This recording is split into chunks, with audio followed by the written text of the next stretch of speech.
একটা বিষয় আমাদের স্কুলের পরিচালক আব্দুল কাদের আমারই বাগনা এই কিন্ডারগার্টেনের প্রতিষ্ঠাতা।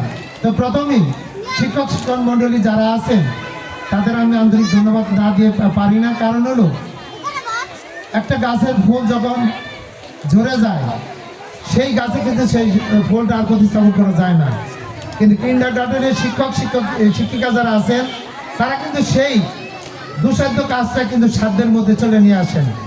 কারণ কিন্ডারগার্টেনের ছেলেমেয়ে তাদেরকেই পাঠায় যে ছেলেমেয়েরা মেধার দিক থেকে দুর্বল, যে ছেলেমেয়েরা পড়াশোনায় মনোযোগ দেয় না। আর যারা মনোযোগ দেয় মেধা তাদের কিন্তু সরকারি প্রাথমিক বিদ্যালয়ে পাঠান। আর কিন্ডারগার্টেনে পাঠান সেখানে কিছু টাকা হয়তো বেশি লাগে, কিন্তু তাদেরই পাঠান যারা মেধায় আসলে দুর্বল। সেই ছেলে মেয়েদেরকে এইখানে সেই দুর্বলতা কাটিয়ে সফলতা আনা এবং তাদেরকে মানুষের মতো মানুষ করে গড়ে তোলা এবং জীবনে প্রতিষ্ঠা করার যে মূল দায়িত্ব সেটা কিন্ডারগার্টেন শিক্ষক এবং শিক্ষিকা যারা আছেন তারাই সেই গুরু দায়িত্বটা পালন করেন।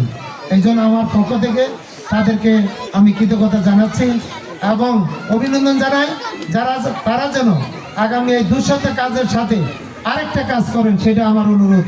সেটা হলো শুধু শিক্ষিত করা না, সেটা হলো সুশিক্ষায় শিক্ষিত করা। কারণ আমি শিক্ষাকে দুইটা ভাগে ভাগ করি, আমি নিজেরও মনে করি সেইভাবে যে আমি কি আসলে শিক্ষিত না আমি শিক্ষিত না সুশিক্ষিত। তা আমরা অনেকেই শিক্ষিত, কেউ ডক্টরেট ডিগ্রি অর্জন করি, কেউ হয়তো বা আমরা MBA করি, BBA করি, নানাভাবে আমরা শিক্ষায় শিক্ষিত হই। কিন্তু সুশিক্ষিত কয়জন শিক্ষিত সেটা হলো দেখার বিষয়। সেটার উপরে সমাজের উন্নয়ন অবনতি নির্ভর করে। আমরা যদি প্রত্যেকেই আমরা যদি সামান্য শিক্ষিত হয়েও যদি সেটা সুশিক্ষায় শিক্ষিত হয় তাহলে সমাজের উন্নয়ন করা এবং সমাজের এই সমস্ত ব্যাধির থেকে দূরে থাকা, আজকে চাঁদাবাজি, মাদক, নেশা, সন্ত্রাসী এবং যেই সমস্ত কার্যক্রম চলে সেগুলো শুধু অভাব একটাই, সুশিক্ষায় শিক্ষিত হওয়া। আজকে শিক্ষিত ছেলেরাও মাদকে আসক্ত, আজকে শিক্ষিত ছেলেরা চাঁদাবাজ, শিক্ষিত ছেলেরাও কিন্তু মাদকে আসক্ত হওয়ার পরে চাঁদাবাজিও করতেছেন। সুশিক্ষায় শিক্ষিত হতেন তাহলে এই কাজে তারা যাইতেন না। তো সেই জন্য আমি শিক্ষাকে দুইটা ভাগে ভাগ করি। তাই আমরা এই মঞ্চে যারা আমার শ্রদ্ধেয় জন যারা আছেন তাদের কাছে আমার অনুরোধ এবং যারা ছোট আছেন তাদের প্রতি আমারও একটাই নির্দেশ থাকবে, আমরা যার যার জায়গা থেকে আমাদের ছেলে মেয়ে থেকে শুরু করে এলাকার যারা আছে ছেলে মেয়ে প্রত্যেকে অনেক কথা বলে গেছেন। তবে আমরা যেন মোবাইলের একটা বিষয় আপনি বলে গেছেন মোবাইলের দোষ না, মোবাইলের দোষ না, বর্তমান যুগ আধুনিক যুগ, সেই জন্য মোবাইলও কিন্তু খুব গুরুত্বপূর্ণ।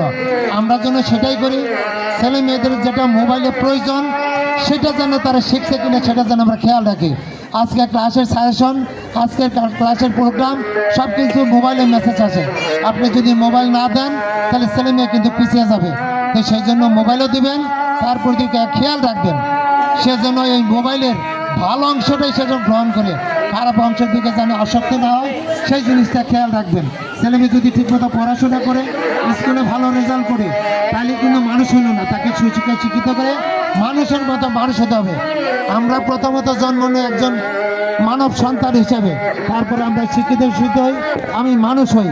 কিন্তু সেই মানুষ আমি কীভাবে হচ্ছি সেটা হলো দেখার বিষয়। সমাজের আমি আবর্জনা হিসেবে মানুষ হচ্ছি না সমাজের কল্যাণে কাজের জন্য মানুষ হচ্ছি।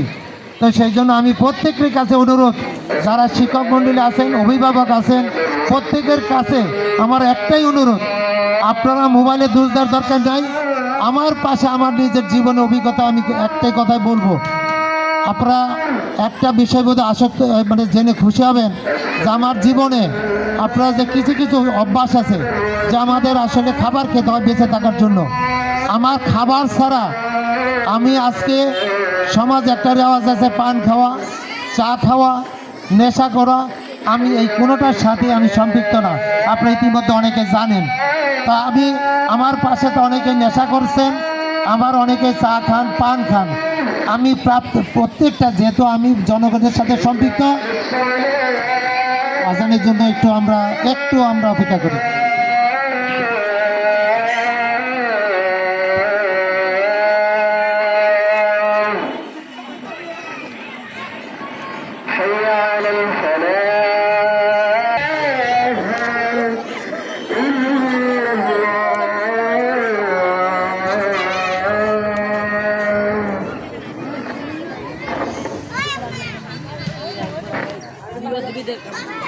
আমি যে কথা বলতেছিলাম, তো সেই জন্য আপনারা আপনাদের জায়গা থেকে আমরা প্রত্যেকে যারা আছি, আমার সামনে উপবিষ্ট স্নেহের ছাত্রছাত্রী যারা আছেন, অভিভাবক আছেন, আপনার ছেলেমেয়েগুলো সেইভাবেই তৈরি করেন। অনেকে কিন্তু শখ করে বাচ্চাদের চা খাওয়ান, যে একটু বাবা চা খাও, শখ করে আপনারা অনেক খাবারই খাওয়ান। যেমন সামনে আজকে স্কুলে আসার সময় যাওয়ার সময় প্রতিমধ্যে দোকানপাট থেকে আপনারা নানা খাবার খাওয়ান। এই খাবার খাওয়ার থেকে আপনারা সবাইকে বিরত থাকবেন, খাওয়ার থেকেও বিরত রাখবেন। তো সেই জন্য আমরা যেগুলো আমরা যা যা করবো আমরা সেভাবেই শিখবো, সেভাবেই চলবো। কারণ শিক্ষা আসলে কি, আমাদের শিক্ষা এটাই, কোনো কিছু যেন আমরা নেশায় আসক্ত নাই, কোনো বিষয়ে নেশার আকারে না করি। আসলে আমার যেটুকু প্রয়োজন সেটুকু আমি জানি, সেটুকুই আমি করি। আমরা এর বাইরে যে চিন্তাগুলো আমরা করি, অনেক কিছু না জেনে আমরা সব জানার ভাব দেখাই, সেটা যেন আমরা না করি। তার একটা বিষয়, আমি সামনে যারা অভিষ্ট আছেন, অভিভাবক, ছাত্রছাত্রী এবং শিক্ষক মণ্ডলী যারা আছেন, শিক্ষক শিক্ষিকা, তাদের কাছে আমি একটা কথাই বলবো, আমরা বর্তমান সরকারি কর্মকাণ্ডের উপরে যাই, সেটার উপর নির্ভর করে শিক্ষার বিষয়। যে ইতিমধ্যেই আমার শ্রদ্ধাভাজন বড় ভাই আনোয়ার হোসেন বাদশা একটা কথা বলছেন, আমাদের বর্তমান এই সাভার আসনে সংসদীয় আসন যে 19 আসন, সেই 19 আসনের বর্তমান এমপি কে আপনি কি জানেন? দেওয়ান ডাক্তার দেওয়ান মোহাম্মদ সালাউদ্দিন বাবু। উনি 3 বারের এমপি, 5 বারে ধানের শেষের কাণ্ডারি। তো উনি কিন্তু নির্বাচনের আগে একটা প্রতিশ্রুতি দিয়েছিলেন যে আমি যদি নির্বাচিত হইবার, আমি 12ই ফেব্রুয়ারি নির্বাচন হবে, 13ই ফেব্রুয়ারি থেকে 100 দিনের কর্মসূচি। সেই কর্মসূচি কিন্তু আপনাদের প্রয়োজনে, সেটা জনগণের প্রয়োজনে, সাভার আসলে মানুষের প্রয়োজনে কিন্তু উনি কর্মসূচিটা ঘোষণা করেছেন। সেই ঘোষণা, সেই প্রতিশ্রুতি লক্ষ্য করে 13 তারিখ থেকেই তার এই 100 দিনের কর্মসূচি উনি কাজ শুরু করছেন। এই সাভার আসলিয়াতে থেকে প্রায় 1 কোটি জনগণ বসবাস, 1 কোটি মানুষ বসবাস করেন। সেই ভাসমান বিভিন্ন প্রতিষ্ঠান এবং স্থায়ী বসবাস যারা করেন, সেই 1 কোটি মানুষের মধ্যে তার প্রতিশ্রুতি ছিল এই সাভার আশুলিয়া মাদক মুক্ত, চাঁদা মুক্ত এবং সন্ত্রাস মুক্ত উনি এই সাভার আশুলিয়া করবেন। সেই প্রতিশ্রুতি উনি দিয়েছিলেন। এখন সেই প্রতিশ্রুতির লক্ষ্যে উনি কাজ করে যাচ্ছেন। উনি একার পক্ষে কি সম্ভব এই এত মানুষের মধ্য থেকে এই চাঁদাবাজ, সন্ত্রাস, মাদক এগুলি দূর করা? আমাদের প্রত্যেকের জায়গা থেকে ওনাকে সহায়তা করা। এই জন্য কিন্তু ওপেনলি ওনার নাম্বারটা উনি কিন্তু দিয়ে দিচ্ছেন প্রত্যেকে, যার যার জায়গা থেকে ওখানে তথ্য দেওয়ার জন্য, যে আপনার তথ্য দেন, আমি ব্যবস্থা নেব। তো সেই জন্য তার সেই প্রতিশ্রুতি বাস্তবায়ন করলে আমাদের এলাকার কি উন্নয়ন হবে না অবনতি হবে? কি বলেন, আপনার উন্নতি হবে? উন্নয়নে করতে হলে কার উন্নয়ন হবে? তাহলে আমাদের সবারই উন্নয়ন হবে। এইখানে আপনার ছেলে মেয়ে, আমার ছেলে মেয়ে অনেকেই এই যে নেশাগ্রস্ত, আজকে সন্ত্রাস, চাঁদাবাজ, আজকে দখলবাজ, যে কাজগুলি করে কারা করে? সেখানে আমি করি, অথবা আমার ছেলে মেয়ে করে, আপনি করেন, আপনার ছেলে মেয়ে করেন।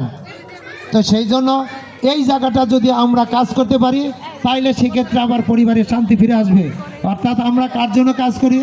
আমার বাবা করতেন আমাদের জন্য পরিশ্রম, আমি করি আমার ছেলেমেয়ের জন্য, আমার পরবর্তী জেনারেশন করবে তার পরবর্তী জেনারেশনের জন্য।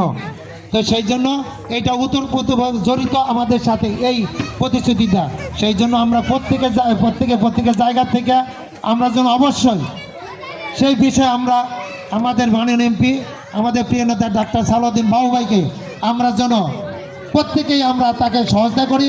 আমাদের প্রত্যেকের এলাকা, অন্তত আমরা আমাদের এলাকাটা অন্তত এই শান্তির জন্য আমরা চাঁদাবাজ, মাদক এবং সন্ত্রাসী থেকে আমরা মুক্ত রাখি, দায়িত্ব পালন করে, তাইলেই সেটা করা সম্ভব। ডাক্তার সালাউদ্দিন বাবুর পক্ষে একা এটা কাজটা করা খুবই দুর্বিষহ একটা বিষয়, এটা তার পক্ষে সম্ভব না। তো এটা আমাদের সাথে সম্পৃক্ত। আজকে যারা ছেলেমেয়ে, কিছুদিন আগে একটা মিডিয়া দেখছিলাম, ঢাকা ইউনিভার্সিটির ছেলেমেয়ে, ওরা অবশ্য গরিব পরিবারের ছেলেমেয়ে, যখন তারা নেশাগত অবস্থায় অ্যারেস্ট হয়েছে, যখন তাদের কোর্টে হাজিরা দেওয়ার জন্য প্রেরণ করা হয়েছে, তারা হাসতে হাসতে কোর্টের বারান্দায় ঢুকে ম্যাজিস্ট্রেটের কাছে যায়। তার মানে কি তার বাবা বড় লোক, তারা জানে খুব তাড়াতাড়ি তারা সেখান থেকে বেরিয়ে আসবে, আবারও তারা নেশায় আসক্ত হবে। সেই জায়গাটার থেকে বেরিয়ে আসতে হলে আমাদের সবার দরকার। দায়িত্ব শুধু শিক্ষক এবং শিক্ষিকার না, দায়িত্ব শুধু আচ্ছা দায়িত্ব শুধু আমাদের না, এটা কিন্তু আমাদের প্রত্যেকের জায়গা থেকে দায়িত্ব।